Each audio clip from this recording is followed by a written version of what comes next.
राजधानी रायपुर में किसान नेता राकेश टिकैत 5 दिवसीय दौरे पर आ रहे हैं। आज संयुक्त किसान मोर्चा भारतीय किसान यूनियन ने आज प्रेस क्लब में प्रेस वार्ता की। उन्होंने कहा कि छत्तीसगढ़ सहित पूरे भारत देश के किसानों व युवाओं को संगठित करने का प्रयास निरंतर किया जा रहा है। उनके मूल अधिकारों, मांगों व मुद्दों को निरंतर आवाज उठाते हुए युवाओं सहित किसानों को जागरूक किया जाएगा। जैसा कि आपने प्रेस विज्ञप्ति में देख लिया है, आदरणीय राकेश टिकैत जी छत्तीसगढ़ प्रवास पर आ रहे हैं। किसानों का कर्जा दुगना होने की बात इस बजट में आई। क्या सरकारें नहीं चाहती किसान कर्जे से मुक्त हो, उनके बच्चे भविष्य में कहें कि हम भी किसान बनेंगे? ऐसा की हालात किसी से छिपी नहीं है और इसके कारण भी आप लोग हमसे ज्यादा जानते हैं। तो इन्हीं विषयों को लेकर के छत्तीसगढ़ में भी राष्ट्रीय किसान नेता आ रहे हैं। कुछ समस्याएं राज्य सरकार की भी हैं और अधिकतर समस्याएं केंद्र सरकार से हैं। आज किसानों को भाटा बेचने किसान गया था और उस भाटे की कीमत तो मिलना दूर की बात, 126 रुपये अपने घर से भुगतान करके आना पड़ा था उस किसान को। 13 फरवरी को भारतीय किसान यूनियन के राष्ट्रीय प्रवक्ता आदरणीय राकेश टिकैत जी छत्तीसगढ़ पहुंच रहे हैं। सुबह 8:35 पर विमानतल पहुंचेंगे। वहां से हमारे गंतव्य की तरफ हसदेव को निकल जाएंगे। उसी प्रकार आपको मैंने दे दिया है शेड्यूल बना करके, वो ऐसे ही हमारे प्रोग्राम्स रहेंगे।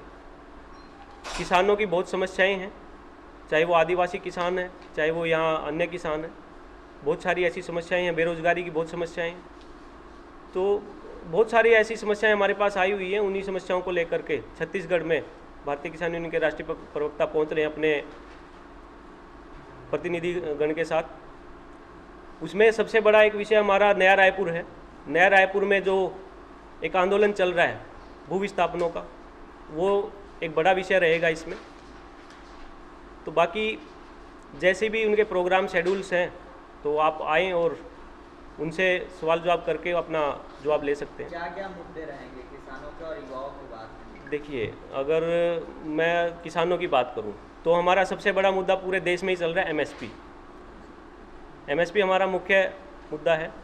उसके साथ साथ किसान की जो आय है वो किस प्रकार से इतनी बना दी जाए कि वो अपने बच्चों का भविष्य सुरक्षित कर पाए। स्वामीनाथन जो रिपोर्ट बनी उसका पालन क्यों नहीं कर रही सरकारें? आज पूरे देश में किसानों की क्या दुर्दशा है उसको लेकर जागरूक अभियान हम चला रहे हैं पूरे देश के अंदर। पूरे देश के किसान को एकजुट करके एक बड़ा आंदोलन दोबारा फिर से खड़ा होगा इस देश में, और इस देश की दिशा और दशा दोनों सुधारने का काम किसान अब अपने हाथ में लेगा। युवाओं के लिए आपने जिक्र किया, युवाओं को क्या है? देखिए, युवाओं की आज स्थिति क्या है।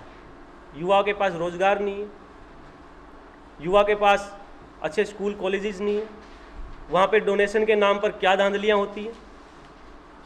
युवा आज नशे की कगार पर क्यों खड़ा है? वो नशा कहाँ से आ रहा है? उस नशे की रोकथाम क्यों नहीं हो रही? क्या भविष्य अंधकार में डाला जा रहा है हमारे युवाओं का? आने वाली पीढ़ी को आप सिर्फ मजदूर बनाकर रखना चाहते हैं? युवाओं को इसी प्रकार से जागरूक करके एक नई दिशा दी जाएगी और युवा भी कहे, गर्व से बोले, हाँ मैं किसान का बेटा हूँ और किसान बनूंगा। वो इस देश की स्थिति हम चाहते हैं। देखिए, मोहभट्टा में जैसा कि आपको सबको पता है, वहाँ ज़मीनें एक्वायर करके किस प्रकार से निजी हाथों में दी जा रही हैं, किस प्रकार से उद्योगों को विस्तार देने के लिए किसान को खेती से वंचित किया जा रहा है। अब मैं एक और सवाल है मेरा सरकारों से, जब बात आती है स्पंज आयरन की कोई फैक्ट्री लगाने की, तो क्या वहाँ से सरकारों को कुछ अच्छा मुनाफा होता है? क्यों फूड प्रोसेसिंग यूनिट नहीं लगाई जाती? जहाँ पे खेती लायक ज़मीनें हैं, खेती लायक ज़मीनों को क्यों नहीं वहाँ पे फूड प्रोसेसिंग यूनिट लगा के खेती को बढ़ावा दिया जाए? स्पंज आयरन की आप फैक्ट्री लगा देंगे तो कितना क्षेत्र खेती का खराब कर देती है स्पंज आयरन की फैक्ट्री। क्या आप इस चीज़ से अछूते हैं? तो सरकारों को इस तरफ ध्यान देना चाहिए और इसी आधार पर चल के किसान के बारे में सोचना चाहिए। क्योंकि एक वाकया आप सब जानते हैं, इस देश की खुशहाली का रास्ता किसान के खेतों से होकर गुजरता है। अगर इस देश को खुशहाल बनाना है, समृद्ध बनाना है, तो किसान का सोचना पड़ेगा। अगर नहीं सोचेंगे तो हम अपने दम पर सोचवाने को मजबूर कर देंगे इन सरकारों को। पूरा परिचय दे दीजिए आपका। मैं भारतीय किसान यूनियन छत्तीसगढ़ प्रभारी परवीन शोकंत।